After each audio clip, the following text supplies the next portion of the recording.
இன்னொன்று ஒருத்தர் வந்து இந்த எம்பிக்கள்லாம் கூப்பிட்டு வந்து ஒருத்தர் வந்து this is what this lady says அப்படின்னு ஒருத்தன் டிரான்ஸ்லேட் பண்ணான் ஒரு ஆடு.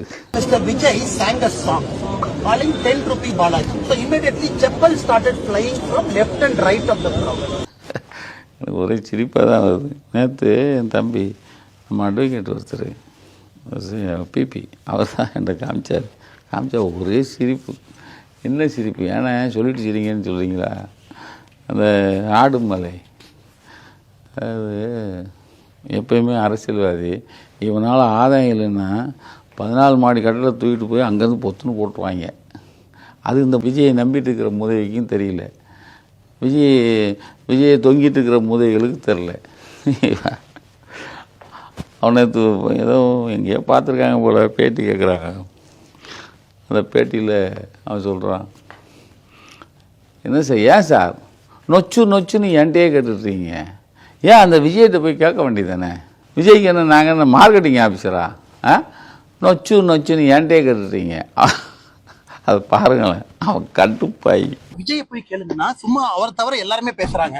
அவரை போய் கேளுங்க, டிவிகே கட்சியை போய் கேளுங்க, நாங்கள மார்க்கெட்டிங் ஆஃபீஸரா டிவிகே? சும்மா எங்களே நொச்சி. என்ன சிரிப்புண்டா? இவன் தான் விஜய் நல்லவர். விஜய்க்கு எதுவுமே தெரியாது, ரொம்ப நல்லவன்.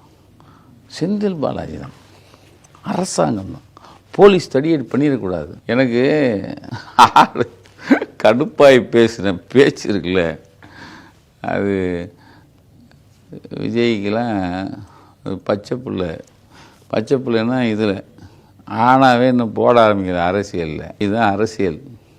பார்த்தியா, வண்டியை சீஸ் பண்ண போகிறாங்க. எனக்கு ஒரு பெரிய நிம்மதியான சார், இந்த இவ்வளோ பேர் ஏற்றுனான்ல, அந்த வண்டியை சீஸ் பண்ண போகிறாங்க, சீஸ் பண்ணணும்னு ஆர்டர் போடுறாரு நீதியரசர். எனக்கு அவ்வளோ நிம்மதி. அப்புறம் என் மேலே ஒரு அஸ்ராக்கார்க்குங்கிற ஒரு பெரிய போலீஸ் அதிகாரி தலைமையில் ஒரு சார் எல்லாம் டிப்புன்னு ஒன்று விஜய் சுற்றி இருக்கிற பூரா கழிகிறான். அந்த புஷி ஏன்டா என்ன அரெஸ்ட் பண்ணலன்னு கேட்குது.